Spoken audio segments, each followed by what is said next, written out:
কৃষ্ণ কৃষ্ণ আমি পুনৰ আপোনাৰ ভবাৰ শিষ্যনে সেৱাত হৈছো আৰু আসন গ্ৰহণ কৰিছো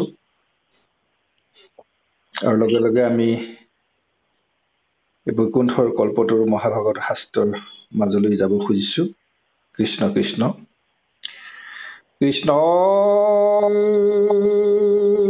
হৰি ও ৰাম কৃষ্ণ শংকৰ গুৰু হৰি ৰাম ৰাম ৰাম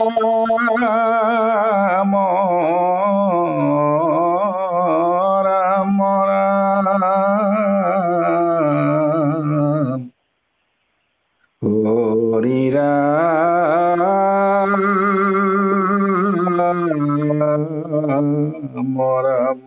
ৰাম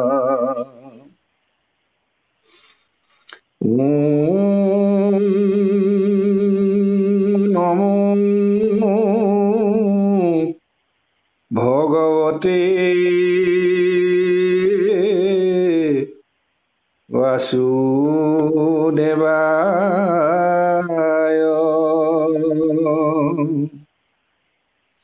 জন্মাদ্যস্য য়তোৰণ্যয়াদিতৰতস্যাৰ্থে সবিগ্ৰহ স্বৰাট তেনে ব্ৰহ্ম হৃদয়াদি কৱে মুহ্যন্তি য়ৎসূৰয়ঃ তেজোৱাৰি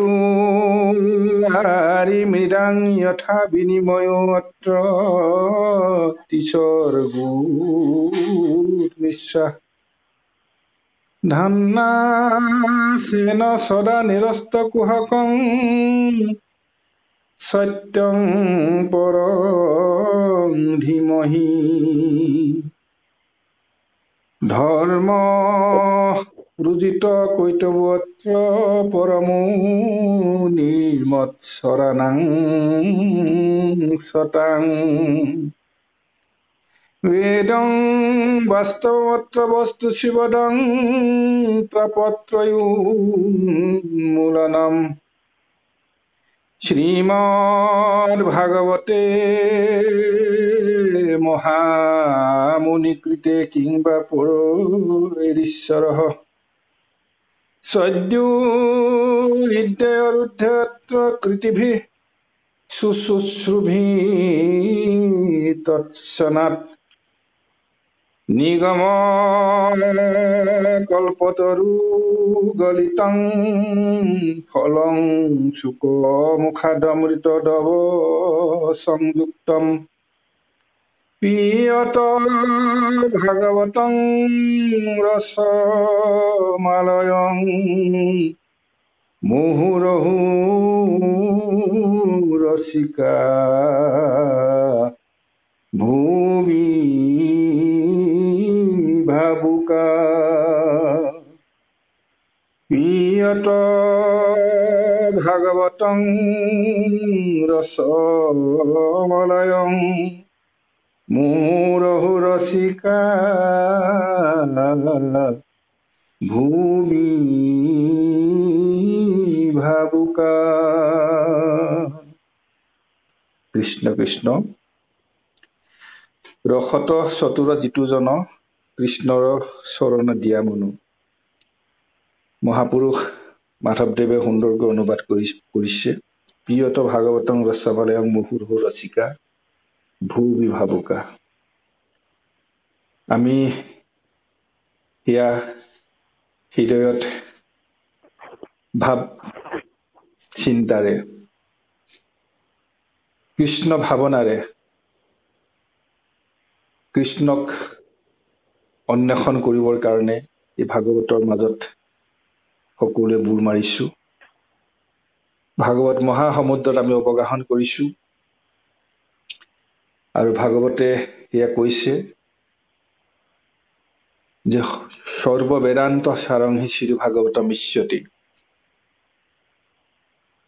সমস্ত বেদান্ত সাৰ শ্ৰী ভাগৱত শাস্ত্ৰ আৰু ইহাৰ অমৃত ৰস পাই পৰম সন্তোষে পান কৰে যিটো জনে তাৰো অন্য ৰসতৰ অতি নাই। কিন্তু সমস্ত বেদ বেদান্তৰ সাৰ পঞ্চম বেদ এয়া মহাভাগৱত শাস্ত্ৰ। আৰু আজি ভাগৱতে আমাক নৱম স্কন্ধই কথা কব, বাণী বিলাব। ইতিমধ্যে আমাৰ অৱগত হোৱা মতে ইক্ষ্বাকু বংশ কথন এই অধ্যায়ত পাঠ ব্যাখ্যা চলি আছে। আপোনালোকে নিৰন্তৰ শ্ৰৱণ কীৰ্তন কৰি আছে। আমিও মাজে সময়ে অংশগ্ৰহণ কৰিবলৈ সুযোগ পাওঁ কেতিয়াবা ভগৱন্তৰ কৃপাত। আৰু আজি তাৰে অংশ একাংশ আমি অকণমান পাঠ কৰিম, আলাপ কৰিম। ইক্ষ্বাকু বংশ, এই নৱম স্কন্ধৰ বংশলতাৰ কথা আমি সকলোৱে জানো। ইয়াতে বিশেষভাৱে চৰ্চিত আদৰ্শ ৰজা বা আদৰ্শ মহাভকত, মহামানৱ হিচাপে যুগে যুগে জগতক পথ প্ৰদৰ্শন কৰি থকা বহুকেইজন ৰজাৰ কাহিনী এই নৱম স্কন্ধত আছে। এই নৱম স্কন্ধত ভগৱান ৰামচন্দ্ৰৰ কথা আছে, হৰিশ্চন্দ্ৰ ৰজাৰ কথা আছে, অম্বৰীশ ৰজাৰ কথা আছে, মানধাতাৰ কথা আছে। আৰু ঠিক তেনেকৈ বহুকেইজন ৰজাৰ বিশেষ কথা কাহিনীৰে এই অষ্টম স্কন্ধত আমাৰ কাৰণে বিশেষ কিছু আদৰ্শ, কিছু দিহা দিছে। বিশেষকৈ বংশলতা হিচাপে আজি অংশ ইয়াতে আমি পাঠ কৰিম। বিশেষ উপদেশ কথা কাহিনী বা বেলেগ ধৰণৰ তাত্ত্বিক দিশৰ উন্মেষ ইয়াত বৰকৈ নঘটে। তথাপিতো এই ৰজা মহাৰাজাসকলৰ জীৱন কাহিনী, কথা, ঘাত প্ৰতিঘাত, সংঘাত আমি যেতিয়া শ্ৰৱণ কৰিম, চৰ্চন কৰিম, তাৰ মাজে মাজে ভকতিৰ বীজ, ৰোপিত হৈ থকা ভকতিৰ বীজ আমি নিশ্চয় লগ পাম। আৰু সেই ভকতিৰ বীজেৰে অংকুৰিত ভক্তিৰে আমাৰ সকলোৰে হৃদয় বিগলিত কৰিব। আমি ভকতিৰ সোৱাদ লবলৈ নিশ্চয় সক্ষম হম। সকলোৱে ভাবক, সকলোৱে চিন্তা কৰক। আহক আমি পাঠৰ মাজলৈ অকণমান যাব খুজিছো।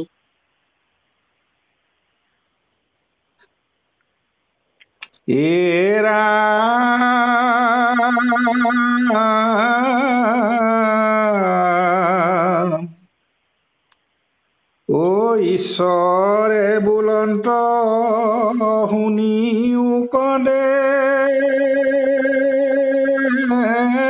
বলোক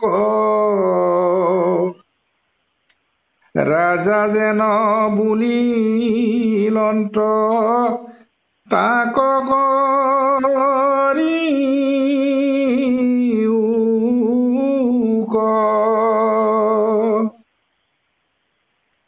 এৰাম হুয়ো বাহন ইন্দ্ৰ নকৰি বালাজ দানৱক যিনি সাধা আপোনাৰ কাজ। কৃষ্ণ।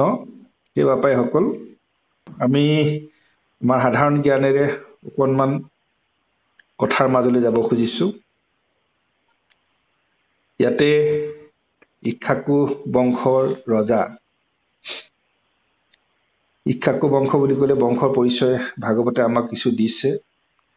এয়া 14 মনুৰ বৈৱস্বত মনুৰ পৰা জন্ম হৈছে 10জন পুত্ৰ, যাক সূৰ্য বংশৰ ৰূপেও জনা যায়। আৰু ইক্ষ্বাকু নামৰ এই প্ৰথমজন জ্যেষ্ঠ পুত্ৰ মনুৰ, জ্যেষ্ঠই নহয় তেওঁ শ্ৰেষ্ঠ, আৰু তেওঁৰ বংশৰ বাবে এই বংশক ইক্ষ্বাকু বংশ বুলি কোৱা হয়। ৰঘু নামৰ মহাবীৰ তথাপি ৰজাই বংশতে আছে, সেইকাৰণে ৰঘুবংশ বুলি কোৱা হয়, যিকাৰণে ৰামৰ আন এটা নাম ৰঘুপতি। যে কি নহওক, এই ইক্ষ্বাকু ৰজা, তেওঁৰ এজন পুত্ৰ আছিলে, জ্যেষ্ঠ পুত্ৰ বিকুক্ষী, যাৰ নাম আছিলে বিকুক্ষী। তেওঁ জ্যেষ্ঠ আৰু শ্ৰেষ্ঠ আছিলে। গতিকে 100 জন পুত্ৰৰ ইক্ষ্বাকুৰ, তাৰ ভিতৰত এই বিকুক্ষী আছিলে জ্যেষ্ঠ আৰু শ্ৰেষ্ঠ।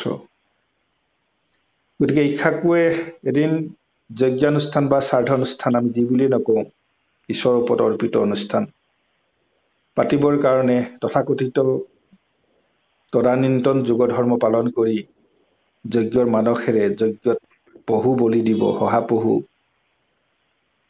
অৰ্পণ কৰি যজি তাতে যজ্ঞ সমাপন কৰিব। আৰু পুত্ৰ বিকুক্ষীক দায়িত্ব দিলে পহু মাৰি আনিবৰ কাৰণে। আৰু পহু মাৰি আনিবলৈ গৈ বিকুক্ষী পুত্ৰই পহু মাৰি আনিলে, কিন্তু ভোকাতুৰ হৈ তেওঁ প্ৰথমতে সেই পহু ভক্ষণ কৰিব লগা হৈছিলে। যাৰ কাৰণে পিছত যজ্ঞ কৰোঁতে তেওঁ কুলপুৰোহিত বশিষ্ঠ, আমি সকলোৱে জানো অযোধ্যাৰ কুলপুৰোহিত বশিষ্ঠ। বশিষ্ঠ মুনিয়ে দিব্য জ্ঞানেৰে গম পাই গ'ল যে প্ৰভুৰ চৰণত অৰ্পণ কৰাৰ আগত তেওঁ নিজে ভক্ষণ কৰিছে। গতিকে তেওঁ মহাপাপী পাতকী হ'ল।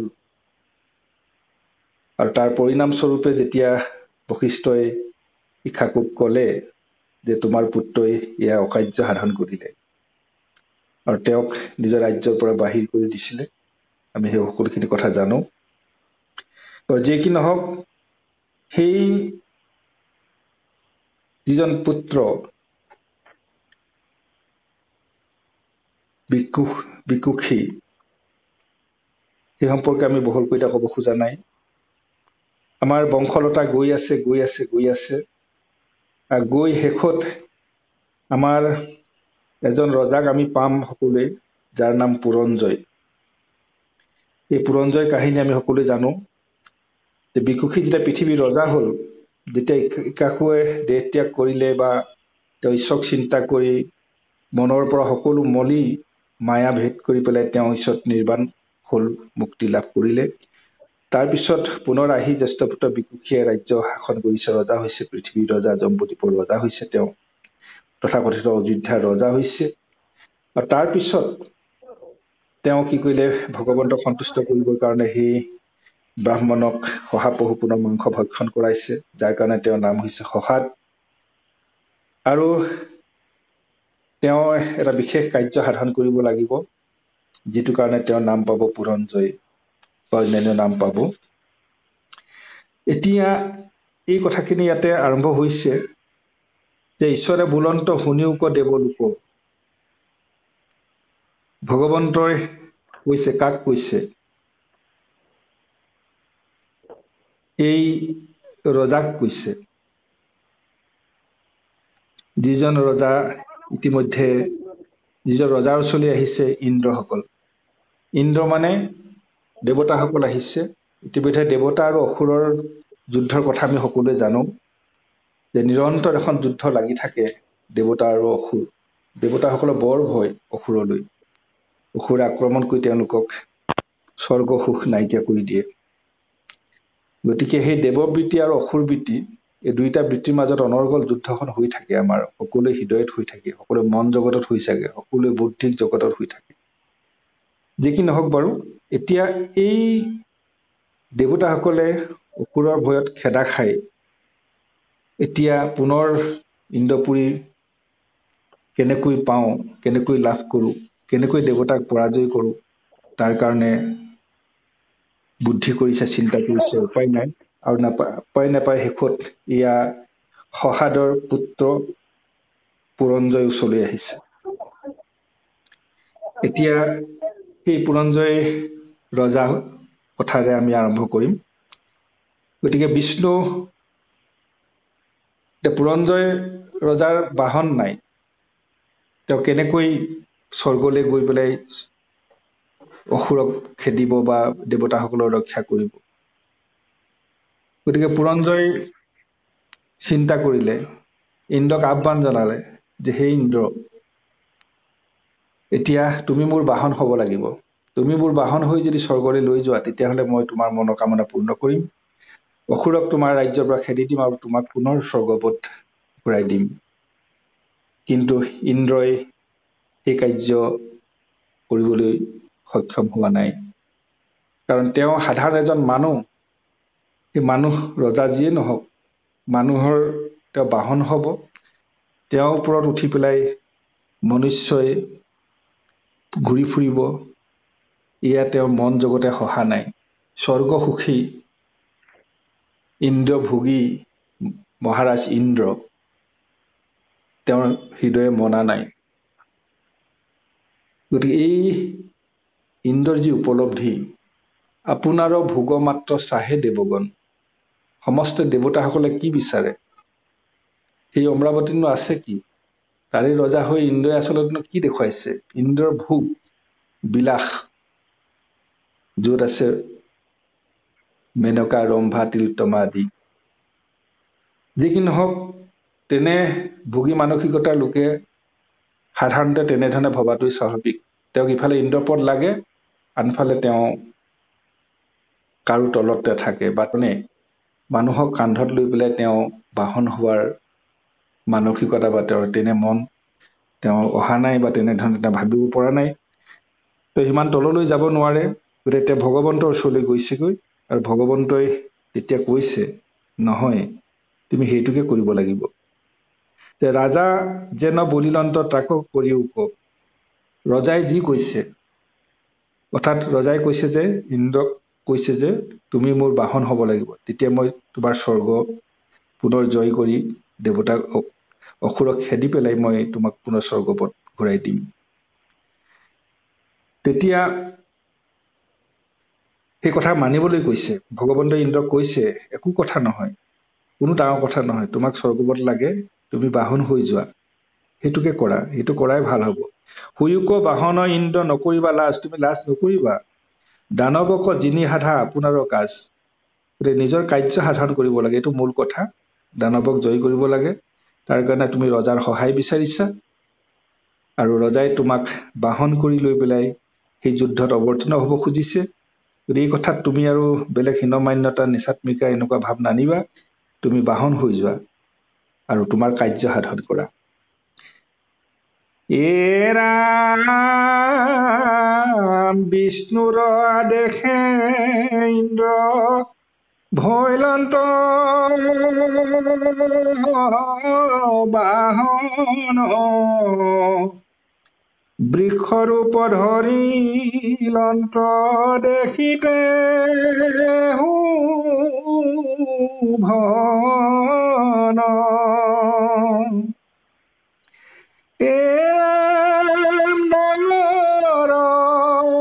হৰিৰ তান ভয়ংকৰ কায় প্ৰত্যেক ভৰিত ভূমি কম্পি কম্পি যায়। বৃক্ষ ডাঙৰ খাৰগৰুৰ ৰূপ ললে কোনে? ইন্দ্ৰই।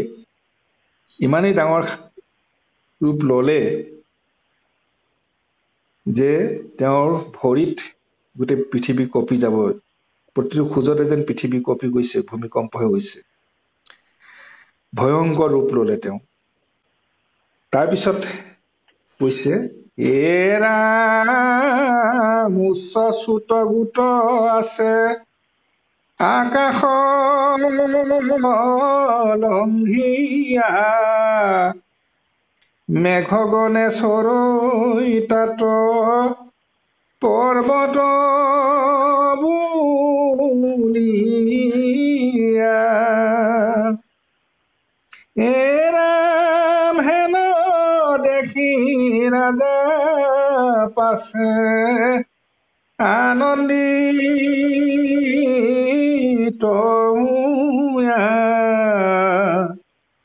কবচ পিন্ধিয়া গাৱে ধনুহৰ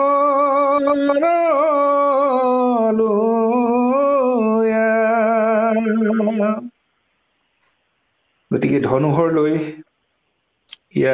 ৰজাই যুদ্ধক্ষেত্ৰত অৱতীৰ্ণ হৈছে আৰু যি বৃষভ ৰূপ ধাৰণ কৰিলে ইন্দ্ৰই ভয়ংকৰ ইমানেই ওখ আৰু সেই বৃষভৰ চুট অৰ্থাৎ গলধন বুলি যিটো আমি কওঁ ডাঙৰ খাৰগৰু ৰূপ লৈ পেলাই তাৰ যিটো গলধনটো ইমানেই উঠা ডাৱৰবিলাকে কি কৈছে তাৰ আঁৰ লৈ লৈ ধুনীয়াকৈ লুকা ভাকু খেলিছে বা তাতে বিচৰণ কৰিছে ইমানে পৰ্বতৰ শৃংগৰ দৰে ডাঙৰ এই গলধন ধৰা অতিকায় বিশালকায় এই বৃষভৰ ৰূপ ইয়াতে বৰ্ণনা কৰা হৈছে মেঘগনে চৰিতাত পৰ্বত বুলিয়া যেন এইটো পৰ্বতৰ শৃংগহে এনেধৰণে যেন মেঘে অনুভৱ কৰিছে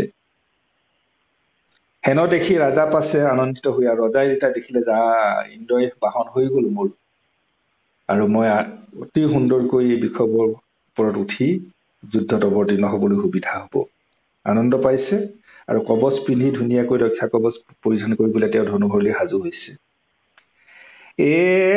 এৰাম নানাবিধ তুতি নতি গন্ধৰ্বে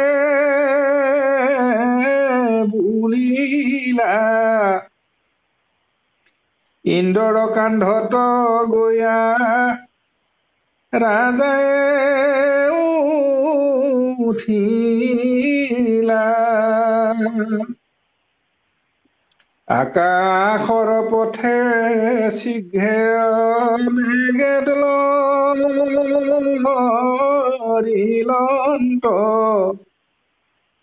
তাহানক পাছত হবে ত্ৰিদশ গৈলন্ত এৰাম বিষ্ণু তেজ যুক্ত মহাবীৰ বলিয়াৰ দৈত্যৰ থানত গুয়া ভৈলা পয়ুষাৰ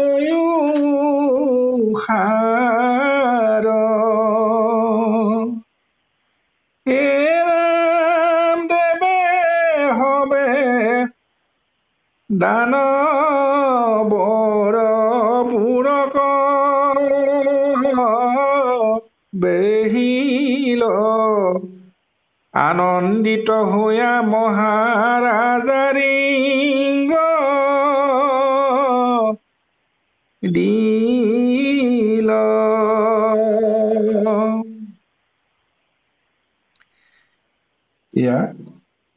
যুদ্ধ আৰম্ভ হৈ গৈছে সুন্দৰকৈ পৰিকল্পনা কৰি যুদ্ধৰ প্ৰস্তুতি আৰম্ভ কৰিছে গন্ধৰ্ব সিংগাৰ অফ হেভেন বুলি যাক ইংৰাজীত কোৱা হয় তুতি মিনতি গাইছে গীত গাইছে এটা সুন্দৰ পৰিৱেশেৰে যুদ্ধ সূচনা কৰা হৈছে ইন্দ্ৰৰ কান্ধত বৃষভৰূপী ইন্দ্ৰৰ কান্ধত উঠি ৰজাই যুদ্ধ আৰম্ভ কৰিছে আৰু আকাশৰ পথে স্বৰ্গত প্ৰৱেশ কৰিছে তাহানৰ পাছত হবে ত্ৰিদশ গৈলন্ত সকলো ফালে যিমানবোৰ দেৱ দেৱতা আছে সকলো লগত গৈছে সকলো ত্ৰিদশ দেৱতাৰ লগত গৈছে গৈ স্বৰ্গপুৰী পুনৰ বেৰি ধৰিছে আৰু বিষ্ণু তেজ যুক্ত মহাবীৰ বলিৰায় গতিকে এই মহাৰাজে কি কৰিছে বিষ্ণু তেজযুক্ত বুলি কৈছে অৰ্থাৎ মহাপ্ৰতাপ ঈশ্বৰৰ অংশ এওঁলোক ক্ষমতাশালী গতিকে দৈত্যসকলক বিচাৰিছে ৰিং কৰিছে ডাঙৰকে ধ্বনি কৰি পেলাই দৈত্যক আহ্বান জনাইছে যুদ্ধলৈ আহা ক'ত পলাই আছা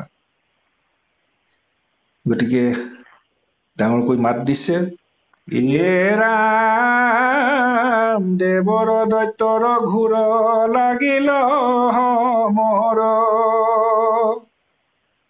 ও কেহু বুলৈ মাৰ কেহু বুলৈ ধৰ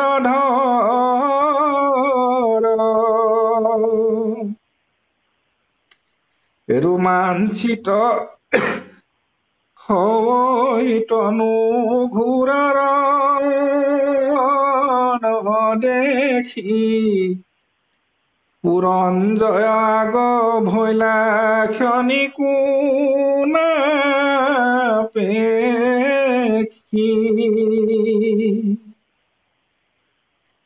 দৈত্যৰ সন্মুখে ৰাজা হৰক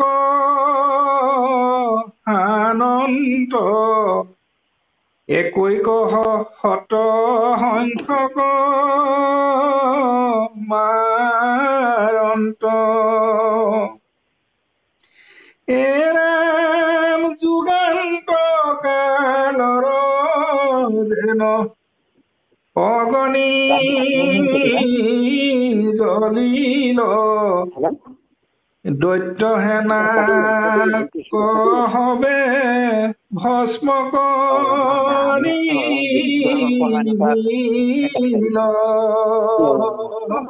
নিক্ষেপ কৰিছে একৈক হৰত একৈকোপাত হৰত এশজন দৈত্য নিপাত হৈ গৈছে মৃত্যু হৈছে আৰু যুগান্ত কালৰ যেন অগণি জ্বলিল যুগান্ত যুগৰ যেন অন্ত হল অৰ্থাৎ মহাপ্ৰলয় মহাধ্বংস এটা যুগ যেন বিনাশ হৈ যাব তেনেকুৱা ক্ষণ যেন আহি পালে তেনেধৰণৰ এটা ৰূপত অগণি জ্বলিছে মহাৰণ আৰম্ভ হৈছে দৈত্য সেনাক সবে ভস্ম কৰি নিল এফালৰ পৰা দৈত্য সেনাবিলাকক পুৰঞ্জয় ৰজাৰ বানে হৰে ভস্ম কৰি নিছে যেন সব ধ্বংস হৈ জগত শেষ হৈ যাব জগত বিনাশ হৈ যাব তেনেকুৱা এটা ৰূপ ধাৰণ কৰিছে এৰাম তাহানতে জক হহিবাকন পাৰিলা মহাভয়ে দৈত্য হবে পাতালে পখিলা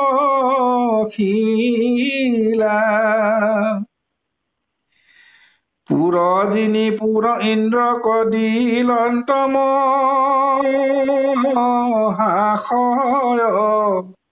এতেকে খেতান নাম ভৈল পুৰঞ্জয়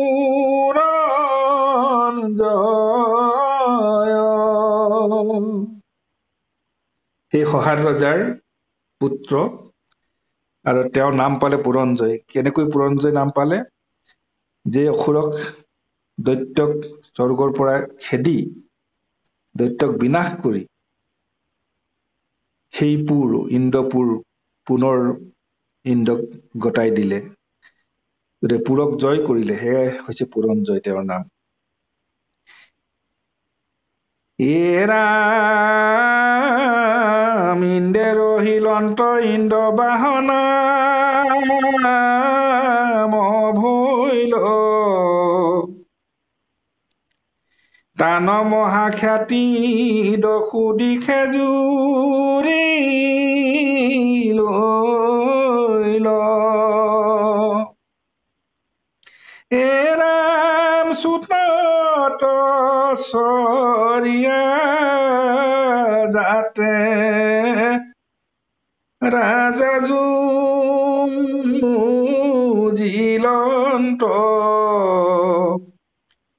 ককুৎসস্তাহান নাম ভৈল খ্যাতি মন্ত দৈত্যবিলাক পলালে সকলো মৰাখিনি মৰিলে নমৰাখিনি পলালে আৰু পুৰঞ্জন ইন্দ্ৰপুৰ গতাই দিলে নাম ললে পুৰঞ্জয় তাৰপিছত ইন্দ্ৰে বহিলন্ত ইন্দ্ৰই পুনৰ বহিলন্ত ক'ত বহিলে ইন্দ্ৰে বহিলন্ত ইন্দ্ৰ বাহ নাম ভৈল গতিকে ইন্দ্ৰবাহ নাম পালে কিয় পালে যে ইন্দ্ৰ বাহন হল আৰু তান মহাখ্যাতি দশু দিশে জুৰিলন্ত চুতত চৰিয়া যাতে ৰাজা যুজিলন্ত যিহেতু ৰজাই সেই ইন্দ্ৰৰ চুতত অৰ্থাৎ গলধনত উঠি পেলাই যিহেতু যুদ্ধ কৰিলে সেই অৰ্থত নাম হ'ল কুকুৎস তাহাঁতৰ নাম ভৈৰন্ত খ্যাতিমন্ত এৰাম হুকমনি পৰীক্ষিত ৰাজাত কহিলা তাহানত নয়নে অনে নাম ভৈলা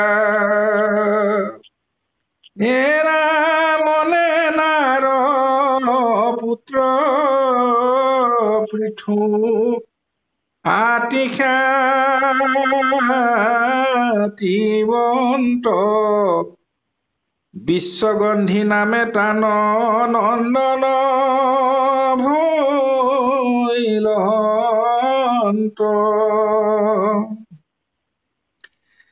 এয়া তাৰপিছত হুকমনিয়ে পৰীক্ষিতক কৈ আছে গোটেই অম্বৰীশৰ বংশ ইক্ষ্বাকু বংশৰ বংশলতা কাহিনী কথা কৈ আছে এতিয়া কি বুলি কৈছে পুৰঞ্জয়ৰ পুত্ৰৰ নাম আছিলে এজন অনেনা তাৰপিছতে পৃথু অতি খ্যাতমন্ত আছিলে আমি পৃথু বুলি ক'লে আচলতে দুজন পৃথু আমি পাওঁ আমাৰ বেনক মথি এই যিজন পৃথিৱীৰ আদি ৰজা পৃথু এইজা কথা আমি সকলোৱে জানো আৰু এইজনো হৈছে আমাৰ ইক্ষ্বাকু বংশৰ পৃথু তেওঁ মহাখ্যাতিমন্ত হৈছিলে আৰু তেওঁৰ পুত্ৰ বিশ্বগন্ধি নামে তান নন্দন ভৈলন্ত আৰু তেওঁৰ পুত্ৰজনৰ নাম হ'ল বিশ্বগন্ধি এৰাম চন্দ্ৰ নাম ভৈল বিশ্বগন্ধিৰ তনয় তাহানত নয় যুৱনাশ্ৰম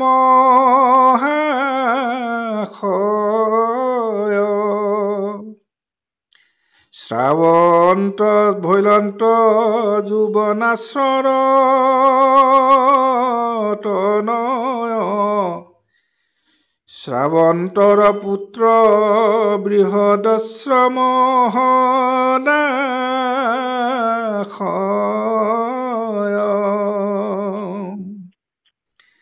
বৃহদশ্ৰ পুত্ৰ ভৈলা কুবলা সনাম উত্তংগ ঋষিৰ যিটো পুৰিলন্ত কাম কুবলাশ্চ যিটো তাংক বুলি ধুমাৰ 21,000 ৰাক্ষসৰ চিন্তি মাৰ এৰাম কৰিলন্ত ঋষিক পৰম উপকাৰ তাহান মহিমা কোনে কহি পাৱে পাৰ এৰাম অষ্টম পুৰুষে যুৱনাশ্ৰ ভৈলা জাত মহাবীৰ ভৈল তেন্তে জগতে প্ৰখ্যাত যি কি নহওক এইখিনিলৈকে বংশলতা এটা বৰ্ণনা সুন্দৰকৈ দিছে আৰু এই চন্দ্ৰৰ বিশ্বগন্ধি নামৰ পুত্ৰ যিজন হৈছিল তেওঁৰ পুত্ৰ চন্দ্ৰ আৰু চন্দ্ৰৰ পুত্ৰ হৈছে যুৱনাশ্ৰ আৰু যুৱনাশ্ৰৰ পুত্ৰ হৈছে শ্ৰাৱন্ত আৰু শ্ৰাৱন্তৰ পুত্ৰ বৃহদস্য আৰু বৃহদস্যৰ পুত্ৰ হৈছে ইয়া কুবলাশ্য আৰু কুবলাশ্য ঋষিৰ কথা ইয়াতে কৈছে তেওঁ উত্তংগ ঋষিৰ বিশেষ উপকাৰ সাধন কৰিছিলে কেনেকৈ উপকাৰ সাধন কৰিছিলে এইখিনি চমুকৈ ইয়াতে কৈছে যে কুবলাশ্য যিটো তাংক বুলি ধুন্দুমাৰ বুলিও কোৱা হয় কাৰণ আছে ধুন্দুমাৰ বুলি কোৱা গতিকে সেইজন কুবলাশ্য বা ধুন্দুমাৰ তেওঁ কি কৰিছিলে 21,000 ৰাক্ষসক মাৰিছিলে মাৰি পেলাই সেই ৰাক্ষসৰ উৎপাতত থাকিব নোৱাৰে সেই ঋষি উত্তংগ ঋষি প্ৰমুখ্যে কৰিদন্ত ঋষিক পৰম উপকাৰ তাহানা মহিমা কোনে কহি পাৱন্ত গতিকে সেই ঋষিৰ কল্যাণ সাধন কৰিছিলে তাৰপিছত কৈছে অষ্টম পুৰুষে যুৱনাশ্য ভৈলা জাত তাৰপিছত এই অষ্টপুৰুষৰ পৰা আহিছে যুৱনাশ্য আৰু মহাবীৰ ভৈল তেন্তে জগতে প্ৰখ্যাত যুৱনাশ্য এজন মহাপ্ৰতাপী মহাবীৰ হিচাপে বিশেষভাৱে তেওঁৰ খ্যাতি আছে অৰ্থাৎ এই ইক্ষ্বাকু বংশৰ ৰজাসকলৰ ভিতৰত ৰামচন্দ্ৰ হৰিচন্দ্ৰ অম্বৰীশ মানধাতা ইত্যাদি কৰি যিসকল বিশেষভাৱে সদায় চৰ্চিত সেইসকলৰ ভিতৰত নিচিনাকৈ অন্য এজন হৈছে যুৱনাশ্য এতিয়া ক'ব তেওঁৰ বিষয়ে ৰাম একহত ভাৰ্যাতান অপুত্ৰ কভৈলা ঈশ্বৰত আৰাধিমে বনমাজে গৈলা ৰাম ভাৰ্যা একহত লয়া বনত ফুৰন্ত মহাঋষি হবে পাছে তাংক দেখিলন্ত হয় তেওঁৰ 100 ভাৰ্যা আছিলে কিন্তু অপুত্ৰক আছিলে তেওঁ নিসন্তান আছিলে আৰু তাৰকে তেওঁ মনৰ বেজাৰতে তেওঁৰ অৰণ্যমুখী হৈছে তপোবনমুখী হৈছে আৰু তপোবনত গৈ ঈশ্বৰক যজিব খুজিছে আৰাধনা কৰিব খুজিছে আৰু ভাৰ্যা একহত লৈ বনত ফুৰন্ত বনত ঘূৰি আছে সেইমতে বনত প্ৰৱেশ কৰিছেগে আৰু তাতেই মহাঋষিসকলে তপোবনত তপস্যা কৰি থকা সেই ঋষিসকলে তেওঁক দেখা পাইছে আৰু দেখা পাই নিশ্চয় কথা পাতিব কথা হ'ব ৰাম কৃষক ফুৰখ ৰাজা লয়া ভাৰ্যাগন ৰাজায়ে মাতিলা শুনি ঋষিৰ বচন ৰাম পুত্ৰক ভৈলো মই জীৱন নিষ্ফল মন দিও মোৰ বাক্যে তোমাৰা সকল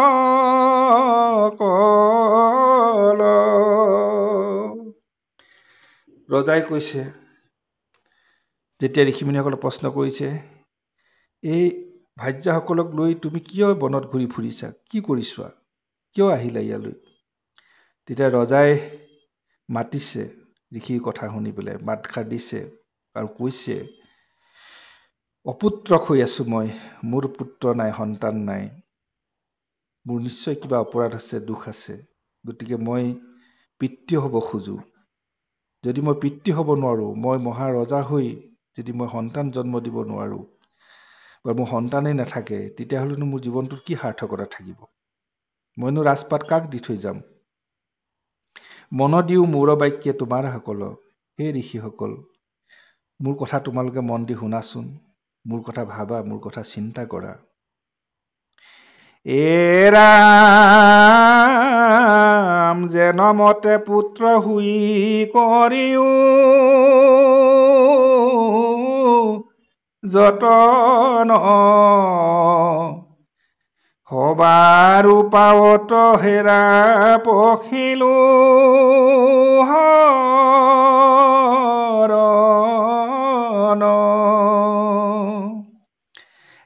ৰাম তাহান কাতৰ শুনি শুনিল অন্তৰী খিছয় হবেও বুলন্ত আমি কৰিব নিশ্চয়।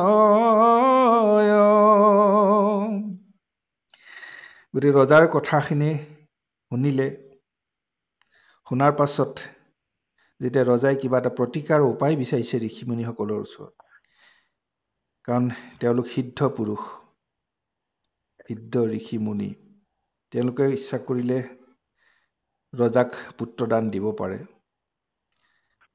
আৰু সেই দেৱশক্তিৰ অধিকাৰী ঋষিসকলে আশ্বাস দিলে কি বুলি, যে হ'ব, আমি নিশ্চয় ইয়াৰ কিবা এটা প্ৰতিকাৰৰ ব্যৱস্থা কৰিম।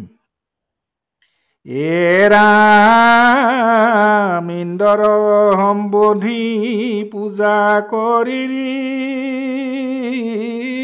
খিছয় সাৱধান চিত্ত হবে ভৈলা মহাশয়।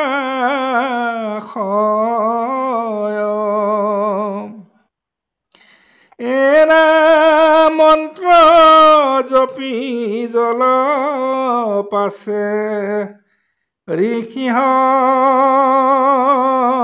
বেথৈলা ভাৰ্যা হমে উপবাসে ৰাজা তৈতে ৰৈলা। গতিকে ইন্দ্ৰক সম্বোধন কৰি পেলাই সম্বন্ধী পূজা, অৰ্থাৎ ইন্দ্ৰৰ নামত উৎসৰ্গিত পূজা হৈছে। আৰু ঋষিসকলে পূজা আৰম্ভ কৰিছে, যজ্ঞ আৰম্ভ কৰিছে। আৰু সাৱধান চিত্ত হবে ভৈলা মহাশয় কি বুলি ক'ব, মন্ত্ৰ জপি জল পাছে ঋষি হবে থৈলা।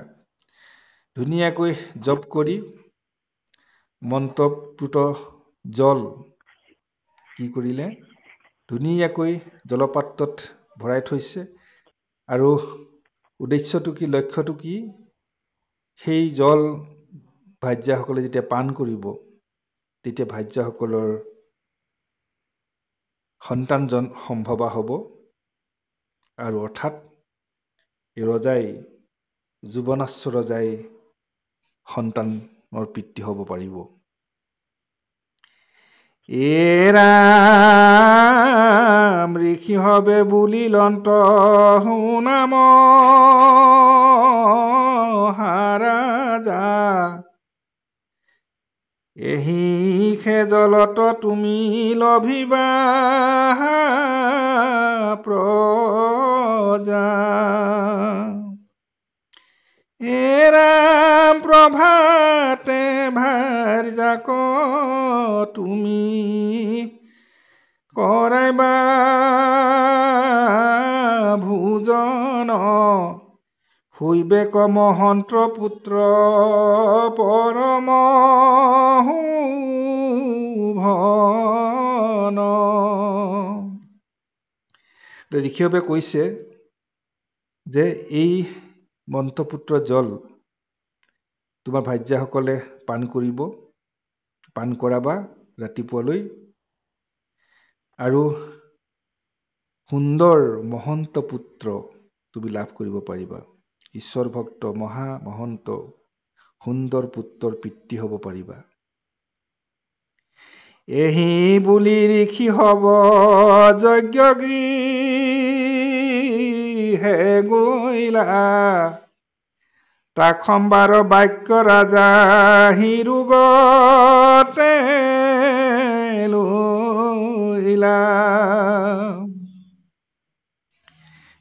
ৰাম পুত্ৰ হৈবে শুনি আতি আনন্দিত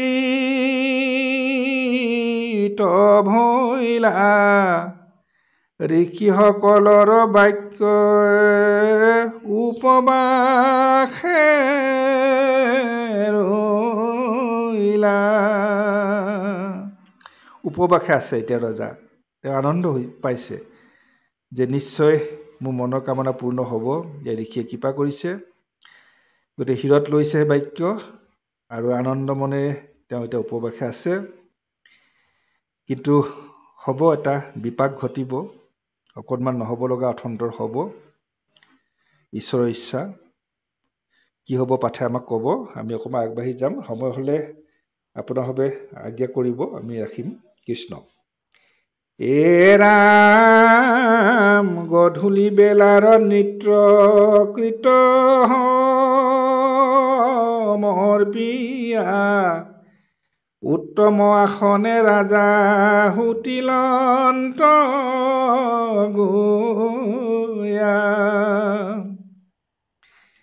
ৰাম কতো ৰাতি মানে ৰাজা সুতিয়া সন্ত ক্ষুধায়ে তৃষ্ণায়ে আতি পীড়িত ভৈলন্ত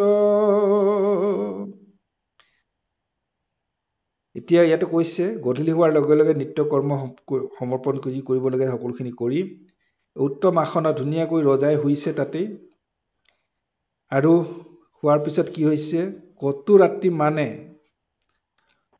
ৰাজা সুতিয়া আচন্ত অৰ্থাৎ ৰজা অতি ভাগৰ লাগিছে অতি টোপনি গৈছে তেওঁ এবাৰ ৰাতি শুইছে এইটো অৰ্থটো তেনেকুৱাই হ'ব তেওঁ পুৰা শুইছে টোপনি গৈছে তাৰপিছত তেওঁ কি লাগিব ভোক লাগিব পানী পিয়া লাগিব ক্ষুধাই তৃষ্ণাই আতি পীড়িত ভৈলন্ত তেওঁ পুৰা ক্ষুধা তৃষ্ণাৰে পীড়িত হৈছে গতিকে তেওঁ এতিয়া পানী খাবলৈ মন গৈছে তেওঁ ভোক লাগিছে গতিকে তাৰ কাৰণে তেওঁ নিশ্চয় বিচাৰিব তৃষ্ণা দূৰ কৰিবৰ কাৰণে পানী বিচাৰিব ৰাম সহিবাক নপাৰিয়া ৰাজা উঠিলন্ত জল বিচাৰন্তে তেন্তে কাকো নমাতন্ত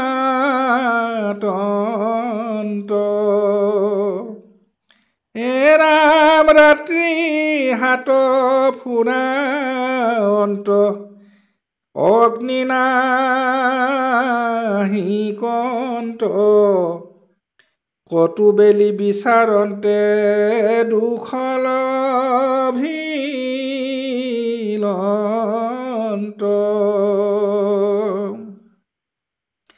দুখে পাব তেওঁ কষ্ট পাব কেনেকৈ বা দুখ পাব কেনেকৈ বা কষ্ট পাব কিবা হ'ব ভোক পিয়াহ সহিব নোৱাৰি পেলাই তেওঁ পানী বিচাৰিছে এতিয়া আন্ধাৰে মতে পানী বিচাৰিছে ক'ত পায় পানী এতিয়া কি হ'ব কাকো মতা নাই কাকো চিঞৰা নাই ভোক এফালে সিফালে হাত ফুৰাইছে ক'ৰবাত পানী পাওঁ নেকি জুই নাই পোহৰ নাই উপায় নাই তাৰপৰা এনেধৰণে বিচাৰি ফুৰিছে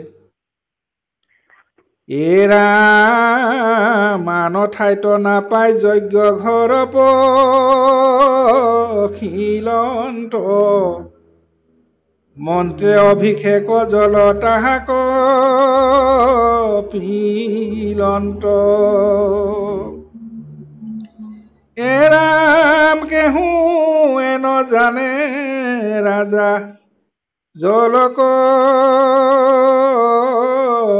খাইলন্ত আসনত গৈয়া পাছে নিপতি হুৰ তিলন্ত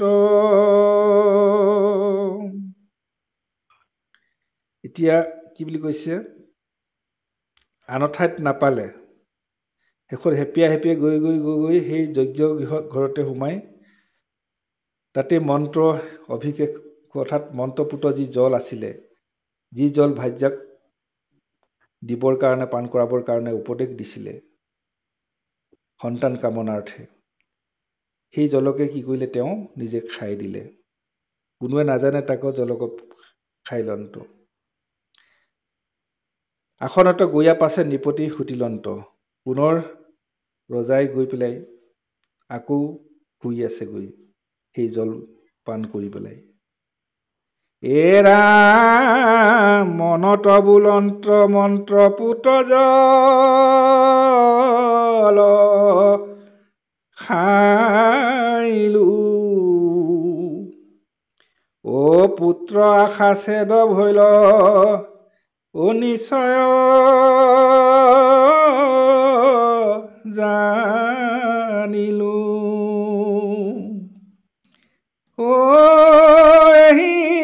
মতে নানাবিধ মনত গুণিলা সুখ শান্তি নাহি ৰাজা নিদ্ৰা পাইলা মনত ভাবিলে সেই মন্ত্ৰপুত জল যে ভাজ্যাক দিবৰ কাৰণে মুনিসকলে মোক দিছিলে থৈছিলে মই চাগে সেই মন্ত্ৰপুত জলকে খাই দিলো কি হ'ব এতিয়া মই ভাজ্যাসকলক কি খুৱাম এতিয়া গতিকে নিশ্চয় মই সেই পুত্ৰ লাভৰ যি সপোন দেখিছিলো যে আনন্দ কৰিছিলো সেই আনন্দত এতিয়া চাচা পানী ঢলা হ'ল মোৰ আশা ছেদ হৈ গ'ল মোৰ মনোকামনা পূৰ্ণ নহব এহিমতে নানাবিধ মনত গুণিলে সেই ধৰণে পুনৰ তেওঁ দুচিন্তাত ম্ৰিয়মান হৈছে আৰু সুখ শান্তি নাহি ৰাজা নিদ্ৰাক নপাইলে অৰ্থাৎ টোপনি যাব নোৱাৰিলে আৰু ৰজাই পুনৰ তেওঁৰ অশান্ত হৈছে মন দুখত ভাগি পৰিছে তেওঁ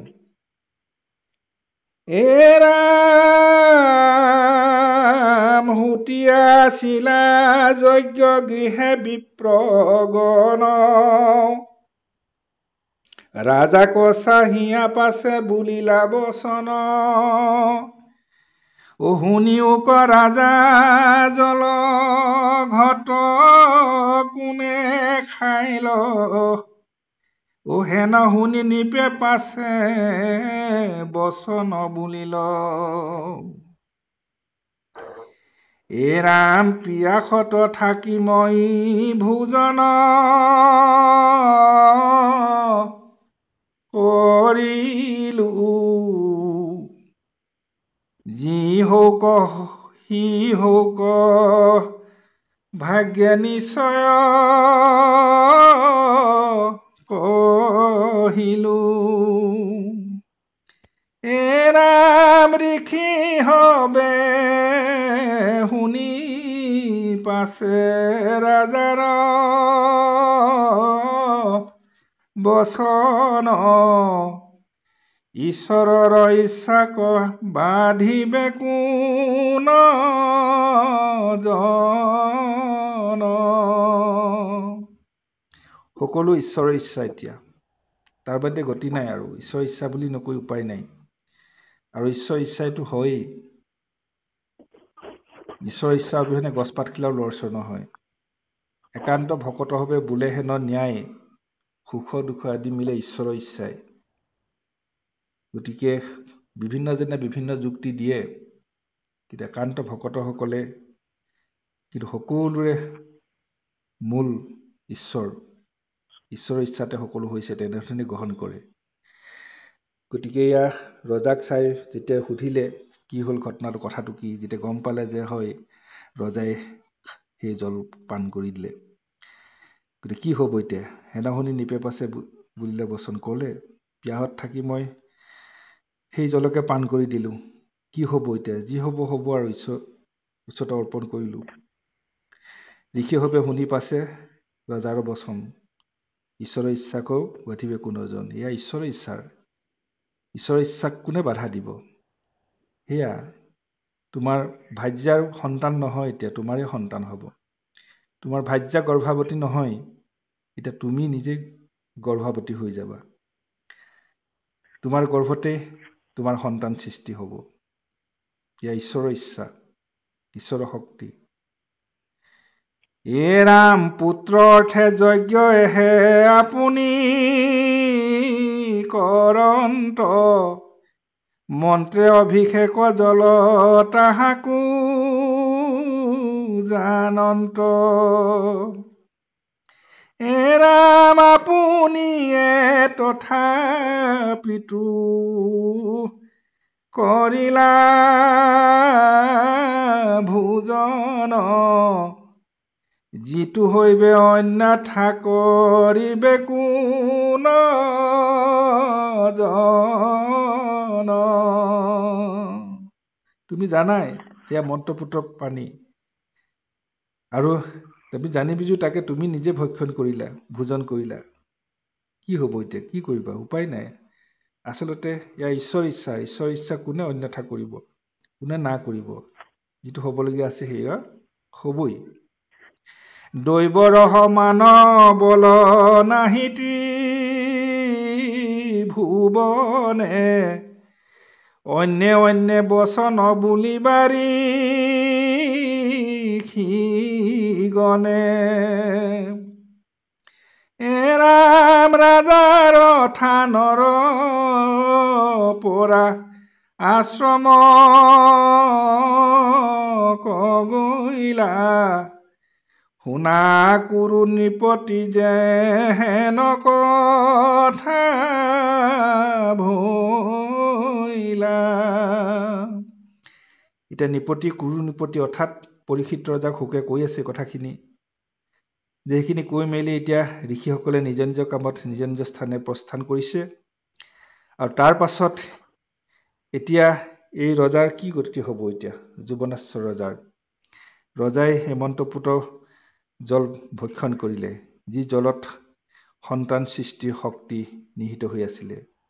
আৰু সেয়া দৈৱৰ সমান বল নাহিতি ভুৱনে, অৰ্থাৎ দৈৱ শক্তি, ঈশ্বৰ বুলিলে কৰিব নোৱাৰা কাম একো নাই। গতিকে প্ৰভু ভগৱন্তৰ ইচ্ছা হলে সকলো উলট পালট হৈ যাব পাৰে। ইচ্ছা হলে ভগৱন্তই সাগৰখন শুকাই যাব নিমিষত, ইচ্ছা হলে হিমালয় পৰ্বতটো নিমিষতে ডবি গৈ সাগৰ হৈ যাব, ইচ্ছা হলে সৃষ্ট জগত ধ্বংস হৈ যাব। সকলোখিনি ভগৱন্তৰ ইচ্ছা। গতিকে ভগৱন্তৰ ইয়াৰ কৃপা। আচলতে আমি সৃষ্টি অনাদি পাতনৰ গোটেই কথাখিনি জানো। জাগতিকভাৱে যদিও এই কথাখিনি আমাৰ গ্ৰহণযোগ্য নহয়, তথাপিতো আমি অনাদি পাতনলৈ যদি চাওঁ, তাত্ত্বিকভাৱে যদি গোটেই কথাখিনি চাওঁ, ভগৱন্তই সৃষ্টিপোকে যেতিয়া আৰম্ভ কৰিছিলে, সমস্ত ৰজগুণ, তমগুণ, ৰুদ্ৰগুণ, হতগুণ তেওঁতে নিহিত, তেওঁতে মায়া প্ৰকৃতি তেওঁতে নিহিত। তেওঁৰ পৰাই সৃষ্ট হৈছে, তেওঁ সৃষ্টি কৰিছে, তেওঁ বিকাশ ঘটাইছে, তেওঁ বিনাশ কৰিছে, আৰু তেওঁতে বিলীন হৈছে। গতিকে এইখিনি কথা আমি বিশেষ বহুলভাৱে ক'ব খোজা নাই। গতিকে ইয়াৰ পিছত কি হ'ব, এই কথাখিনি শুকে পৰীক্ষিতক ক'ব খুজিছে। কৃষ্ণ প্ৰভু, হয়, সময় হৈছে, সময়ো হৈছে। আপুনি আৰু এটি কোটৰ পিছতে একেলগে সামৰি দিব। কৃষ্ণ বাৰু, সেৱা ধৰিলো। কৃষ্ণ। হয়, কৃষ্ণ। হে ৰাম তেতিক্ষণে ৰাজা জল ভোজন কৰিলা, তেখনেৰে পৰা গৰ্ভ বাঢ়িবে লাগিলা। ও কিছু কৰি গৰ্ভ বাঢ়ন্তে খেজান্ত, ৰাজঋষি বৰে তাংক উমানন পান্ত।